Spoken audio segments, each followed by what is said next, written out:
Yeah, hey now, and good morning, PASW staff, clients, and friends joining us. Welcome to Thursday's class. Gosh, we made it through another great week, and we had a lot of fun looking at Brahms, a big, great German composer, and then Duke Ellington. We got swinging with Duke, and then tomorrow we're going to see film scoring results for the Vertigo, your film scoring results, which I can't wait to share with you.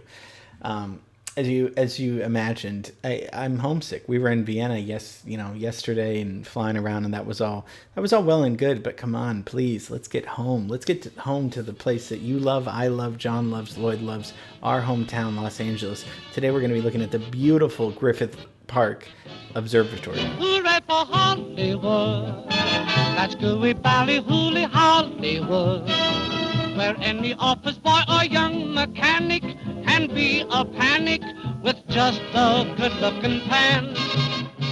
This might be one of the most recognizable signs in Los Angeles. I mean, second to the Hollywood sign, it might be almost just as recognizable and important, and you can see it almost as well as a Hollywood sign.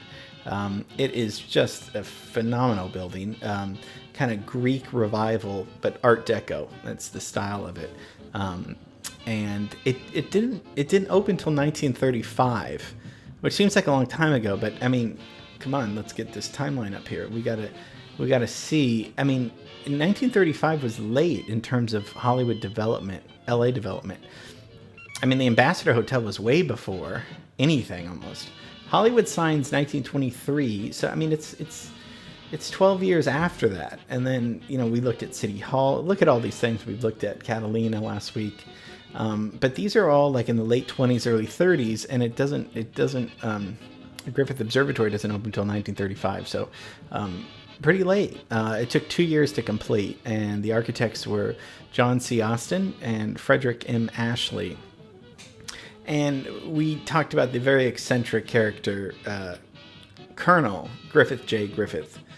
Yes, first name and last name, Griffith. I mean, good thing that J's in there.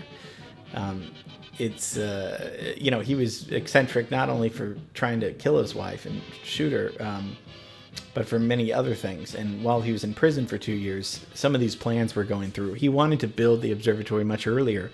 He died in 1919, so he didn't get to see it, but he made some good deals for us, at least. I mean, in the sense of allowing this beautiful 3,000 acres or so of the land surrounding the observatory of Los Angeles. And we talked about him a little bit because, I mean, we looked at the Greek Theater, which is right there. We looked at the Ford Theater. We're really getting to know the city. More people have looked through the Griffith Observatory telescope up there than any other telescope in the world. So that's kind of cool. I mean, that telescope up there is just so iconic. But, so Colonel Griffith J. Griffith donated about 3,000 acres. He donated the funds to build an observatory. So he didn't get to see it, but in his will it said, and an exhibit hall and also a planetarium, which is so fun. And he really wanted to make astronomy accessible to the public, which is really cool. I mean, I won't get into the telescope and astronomy because I don't know anything about that. I know that you guys thought I was really well versed in astronomy, but I'm not actually. So it was constructed with the funds from that Griffith left behind, and the observatory was given to the people in Los Angeles in 1935. And with the provision that it be operated for the public with no admission fee. That's what Griffith really wanted. He didn't want anyone to have to pay for this. And he didn't want anyone to change the name. So those were his two things. It had to be free and it had to be Griffith Park. Those were the only things. Of course, they didn't want his money in the beginning because of, he was a big drinker and then the gunshot incident and all that stuff. And he wanted to get rid of it because he didn't want to pay taxes on it. But then, after he died, they were like, okay, fine, we'll take your money. So it was one of the first institutions here in the United States dedicated to public science, and possessed the third planetarium in the U.S.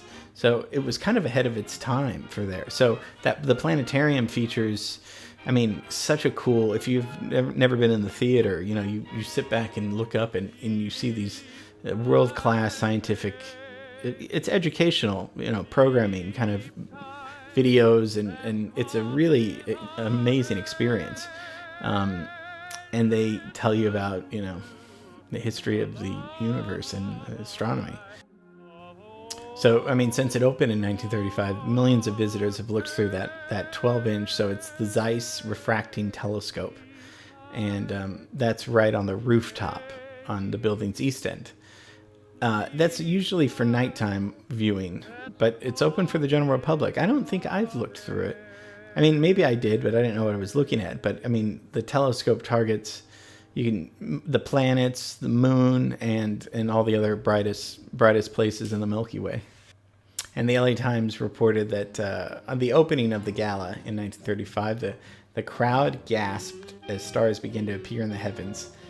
Then the sun arose and swung across on its orbit, followed later by the moon, with all the stars and planets completing their circuit of the heavens. So that was a quote from the LA Times when the night that it opened. It must have been so exciting for the people of LA to go up there and to, you do feel close to heaven, or a little bit, closer, because, you're on this hill, and it really is one of the best views of the city of LA. You can see everything you can see the ocean, you can see downtown. It's just, it's so much fun to be up there. So it's just a short little taste of LA history, a short little class. I don't really have any other scientific, information about telescopes or anything like that. But it's part of our city that's really, tons of movies were filmed up there. The Rocketeer is my personal favorite, but that's only because I watched it as a kid. But there's a lot of excitement just around there, and it's kind of cool. You can kind of just look up and take a look, even if you're. But yeah, it used to be free to park, but now, of course, it's $15. But it is free to walk around and go inside, and I don't know. I'm thinking field trip a lot, although I don't know if that would really happen, but let's after maybe this year we'll get to it. Okay, just a little taste of the city that we all love. Tomorrow's film scoring results Friday. Can't wait for that. Make it a great day. Let's make the rest of the day terrific today. So love you and miss you, and thanks for watching. See you tomorrow.